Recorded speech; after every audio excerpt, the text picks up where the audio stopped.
Hello my dear student, आज हम class 10th भूगोल का अपना चैप्टर 2 पढ़ने जा रहे हैं जिसका नाम है वन एवं वन्य जीव संसाधन। और यह जो चैप्टर है आज हम इसका कुछ भाग पढ़ेंगे और समझेंगे।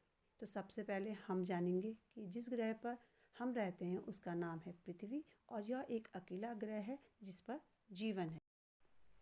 प्यारे बच्चों, जहाँ पृथ्वी पर छोटे छोटे सूक्ष्म जीव निवास करते हैं जिन्हें हम माइक्रो ऑर्गेनिज्म कहते हैं, वहीं पृथ्वी पर हाथी जैसे विशालकाय जीव भी निवास करते हैं। तो बच्चों, ये सारे जीव मिलकर क्या निर्माण करते हैं? उत्तर होगा कि यह सारे जीव मिलकर जैव विविधता का निर्माण करते हैं। तो बच्चों, यही प्रश्न जब आपसे परीक्षा में पूछा जाएगा तो आप इस प्रश्न का उत्तर इस प्रकार से लिखोगे। किसी भी क्षेत्र में पाए जाने वाले जंतुओं और पादपों की विविधता को उस क्षेत्र की जैव विविधता कहते हैं। यानी कि वह क्षेत्र जहाँ पर तरह तरह के पादप और जीव जंतु पाए जाते हैं उस क्षेत्र की जैव विविधता कहलाती है। ये वह जैव विविधता। अब जो जीव जहाँ पर रह रहा है या जिस वातावरण में रह रहा है वहाँ पर बहुत सारी निर्जीव चीज़ें भी होती है, जैसे चट्टान, मिट्टी, पानी आदि। और सजीव चीज़ें भी पाई जाती है, जैसे वनस्पति, छोटे बड़े जीव आदि। तो ये सब मिलकर के क्या बनाते हैं? तो बच्चों, ये सब मिलकर के बनाते हैं पारिस्थितिकी तंत्र, जिसमें वह अपने जीवन को संभव बना पाते हैं। ये सब एक दूसरे पर निर्भर होते हैं जीवन को आगे बढ़ाने के लिए और अच्छे से जिंदा रहने के लिए। यह एक जटिल प्रक्रिया होती है। चलिए बच्चों, अब आगे बढ़ते हैं। हमारे देश भारत में वन पाए जाते हैं और यह अलग अलग क्षेत्रों में अलग अलग प्रकार के पाए जाते हैं।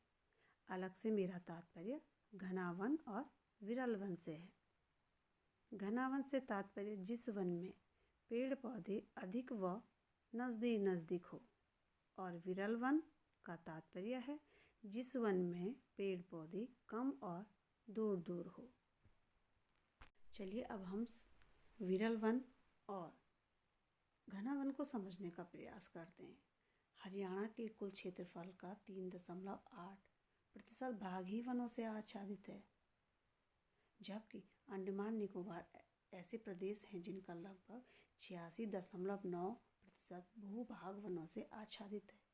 एक अनुमान के अनुसार अरुणाचल प्रदेश, मणिपुर, मिजोरम द्वीप समूह के 60% भूभाग पर वन है।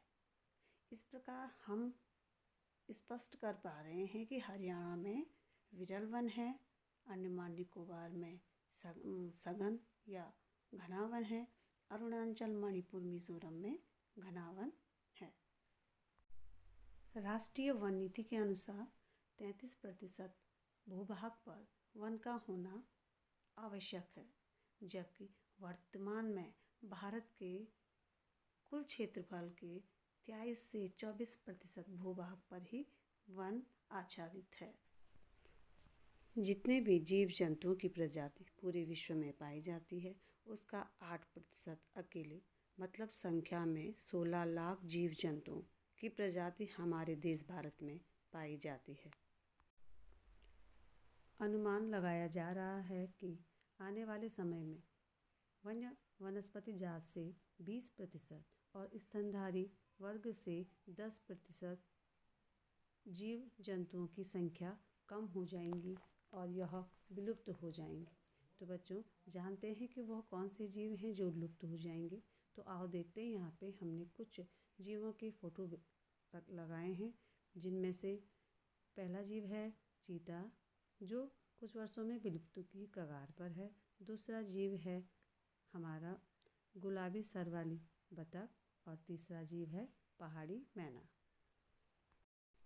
प्यारे बच्चों, यहाँ पे कुछ प्रश्न गृह कार्य के रूप में आपको दिए गए हैं। आप इन्हें अपनी नोटबुक पे हल कीजिए, अभ्यास कीजिए और परीक्षा की तैयारी पूरे मनोयोग से कीजिए।